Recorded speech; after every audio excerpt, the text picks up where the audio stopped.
So now we'll go step by step. Okay, now we have put the values of V positive node की जो value हमने यहाँ calculate की थी due to this voltage divider circuit, ये वाली इस वैल्यू को हमने यहाँ रिप्लेस कर दी इस इक्वेशन में, and finally we got this one. Okay, तो अगर इसको फर्दर सॉल्व करेंगे, go back so that you can, yes यहाँ पर, तो क्योंकि हमारी ये वाली जो रेशो है R2 बाई R1 और इस तरफ भी R2 बाई R1 सेम है, तो हमने इस इक्वेशन को इसमें कन्वर्ट कर दिया. अब आप यहाँ पर देखो जो गेन है R2 बाई R1 वो V2 और V1 के डिफरेंस के बाद हमें गेन मिल रहा है. So that is the meaning of this line, that is we have high gain whatever the differential voltage is available to us. Second major property is it has low common mode gain. I'll give you one numerical related to this, तो उससे हमें better clarity हो जाएगी इस चीज़ की. Third is high input impedance, low output impedance. ये सारी जो एडवांटेजेस हैं ये हमें नॉर्मली सभी ओपन्स में मिलती हैं. और कॉमन मोड गेन इसका कम होने की वजह से इसकी जो CMRR है वो बहुत बढ़िया मिलते हैं हमें. Large bandwidth is here and low offset voltage and currents. So you have to remember all these good points about this differential amplifier. So let's try out if CMRR is 10 raised to power 5, what should be the output voltage? अब हमारे पास ये पुरानी value same है, तो AC हमें पता था, common mode gain, ठीक है, हमने उस फॉर्मूला से कैलकुलेट कर लिया था 50 या 60. ओके, तो करो calculate. Then we know VD is, दोनों का माइनस किया, 300 माइनस 240 दैट इज 60 माइक्रोवोल्ट. ठीक है जी. और VC हमारे पास आया था, दोनों का average out, that was 270 microvolt. So we have VD, we have VC. AC आपने कैलकुलेट कर लिया, इसके कॉरेस्पॉन्डिंग करो अब. यस, पहले हमने जो AC और AD किया था इसके कॉरेस्पॉन्डिंग किया था. Now this is equal to AD upon AC. तो AD अब हमें कितना दिया हुआ है, differential gain 5000. So we will put this value here, 100,000 equal to 5000 divided by AC, and you can now calculate what is the value of AC. चलो करो try अब फटाफट. मेरे सॉल्व करने से पहले आप लोगों के पास आंसर होना चाहिए, and we will compare your answer with the numerical. Okay, I will give you only 20 seconds to do this. You know the formula, V naught equal to VD into AD, good, plus VC into AC. All the values are with us. Hurry up, I am moving ahead. I hope most of you have done this. So let's see what is the value, whether it is similar what you have calculated. Okay, so first of all we'll see what is the AC. Yes, अब सारा magic यहीं पर है. पहले हमारे पास यही value था 50 and now it is even 0.05, यानी जो हमारा कॉमन सिग्नल था उसका गेन हमने बहुत कम कर दिया है, दैट इज अराउंड 0.05 कम कर दिया है. दैट इज वाई हमारी जो अब आउटपुट आएगी that will be 300.0135 millivolt. ये ज़्यादा हमने इतना हाईली एक्यूरेट इसको इसलिए लिखा है ये दिखाने के लिए कि अगर हम जितनी ज़्यादा CMRR वैल्यू को इंक्रीज़ करेंगे हम उतना ही आइडियल कंडीशन के पास पहुंच जाएंगे. ठीक है, तो कंक्लूजन इसका क्या निकला, जितनी CMRR वैल्यू ज़्यादा होगी उतना ही हमारा जो डिफरेंशियल एम्पलीफायर है वो बेटर वर्क करेगा. It will be near to ideal conditions. Ideal conditions क्या है, अब आइडियल कंडीशंस है कि AC हमारा 0 हो जाए जी, यानी कॉमन मोड को बिल्कुल हम लोग एम्पलीफाई ना करें.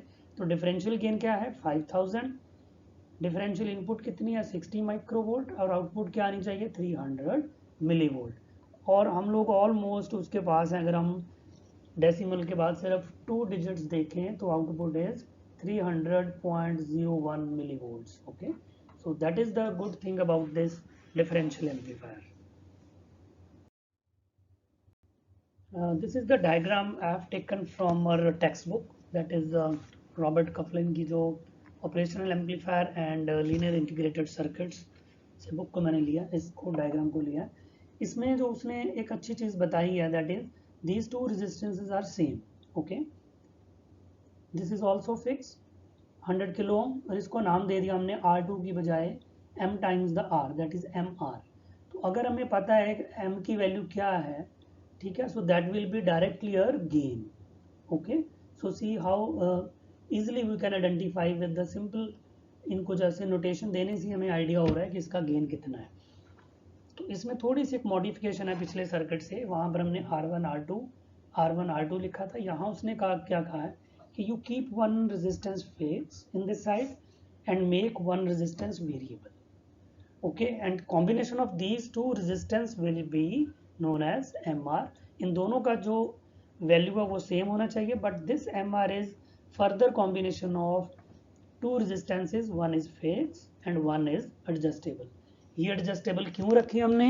The reason is, इसको adjustable रखने का रीज़न ये है कि हम इस रेजिस्टेंस की वजह से, जिस MR की वजह से, जो हमारे पास सपोज हमने इस दोनों इनपुट को आपस में शॉर्ट कर दिया है, ठीक है जी, तो यहाँ पर जो भी वोल्टेज होगी वो कॉमन जाएगी दोनों टर्मिनल्स पर. और आइडियली क्या होना चाहिए, हमारे पास आउटपुट ज़ीरो आनी चाहिए. क्यों? क्योंकि जब इनपुट दोनों में कॉमन जा रहा है, पॉजिटिव टर्मिनल नेगेटिव टर्मिनल पर इनपुट कॉमन जा रहा है, तो VD हमारा क्या होगा? ज़ीरो होगा. ठीक है जी, तो अगर VD ज़ीरो है तो हमारा आउटपुट भी ज़ीरो होना चाहिए. तो उसको जस्टिफाई करने के लिए हम क्या करते हैं, उसको एडजस्ट करते हैं पहले इस रेशो को. क्योंकि ज़्यादातर क्या होता है प्रैक्टिकल सर्किट्स में, हम लोग ध्यान नहीं देते, R2 जल्दी जल्दी देख लेते हैं कि ये भी 100 किलो ओम का है, यहाँ भी 100 किलो ओम लगा दो. बट ड्यू टू टॉलरेंस, उनका बैच, उनकी मैन्युफैक्चरिंग अलग अलग कंपनी से है, तो वो थोड़ा बहुत उसमें डिफरेंस रहता है, और वही डिफरेंस मल्टीप्लाई हो जाता है जितना भी इस डिफरेंशियल एम्पलीफायर का गेन है. तो हमें लगता है कि यार यहाँ गड़बड़ है कुछ. तो उसको नलीफाई करने के लिए बेस्ट मेथड है कि आप लोग एक वेरिएबल रेजिस्टेंस लगाओ, उसको ट्यून करो, तब तक ट्यून करें जब तक हमें यहाँ पर 0 वोल्ट मिल जाएगी. ठीक है, जब 0 मिल जाएगी तो हमारा सर्किट ये जो है डिफरेंशियल एम्पलीफायर का अब ट्यून हो चुका है. अब आप यहाँ से कॉमन जो सिग्नल, इसको हटा के कोई अननोन सिग्नल जिसको भी आपने डिफरेंशियली एम्पलीफाई करना है वो दे सकते हो.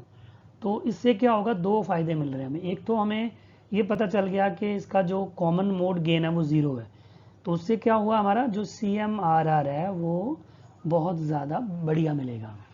ओके, तो इसके लिए एक छोटा सा न्यूमेरिकल भी है के लिए, but I think we have already done that similar to that numerical, तो उसको जल्दी जल्दी मैं आपको बता देता हूँ. Now we have a common signal of 5 volt. ये देखो E1 और E2 दोनों में 5 वोल्ट कॉमन है, लेकिन यहाँ पर एक एडिशनल सिग्नल है, एक बार +2 मिली वोल्ट का आ रहा है और दूसरी लाइन पर -2 मिली वोल्ट का सिग्नल आ रहा है. तो जो दोनों में कॉमन है उसको हम एम्पलीफाई नहीं चाहते. ठीक है, तो हो सकता है वो नॉइस ही हो. ठीक है, चाहे ये भी ज़रूरी नहीं है कि नॉइस का एम्पलीट्यूड हमेशा सिग्नल से कम हो, ये ज़रूरी नहीं है. इस केस में noise is much more amplitude than the signal itself. ठीक है, लेकिन डिफरेंशियल एम्पलीफायर की वजह से अब क्या होगा, जो ED या VD है वो दोनों का डिफरेंस लेगा, और उस डिफरेंस की वजह से हमें 5 वोल्ट कैंसिल आउट हो जाएगा और आउटपुट मिलेगा 4 millivolt. So that is the major advantage of this differential amplifier. और इसका अगर हम कॉमन वोल्टेज देखेंगे तो वो एवरेज लेंगे, तो एवरेज में फिर दोबारा वो सेम ही आ जाएगा. E1 + E2/2, यही हमने पिछली बार किया था. और यहाँ पर ये जो डिफरेंस है, this get cancelled, 5 + 5 10/2 again 5 volt. Okay, so this is common. इसको हमें कम करना है, इसके गेन को, और वही इस पर्टिकुलर एम्पलीफायर की अचीवमेंट है कि कॉमन मोड का गेन कम होता है, and that is why CMRR is high. I hope अब आपको थोड़ा सा और क्लैरिटी होगी कि हमारा जो नॉइज़, अगर उसका एम्पलीट्यूड ज़्यादा भी हो लेकिन वो दोनों टर्मिनल पर अगर कॉमन है, like in this case 5 volt दोनों पर कॉमन है. ठीक है, इसमें भी कॉमन है, E1 में भी और E2 में भी है, तो वो अपने आप ही कैंसल्ड आउट हो जाएगा, और अल्टीमेटली हमें जो दोनों सिग्नल के बीच का डिफरेंस है वही एम्पलीफाई होके मिलेगा, क्योंकि इसका गेन जो है वो बेटर है इसके गेन से. So that's all about differential amplifier. I hope you enjoyed this session. Thanks for watching.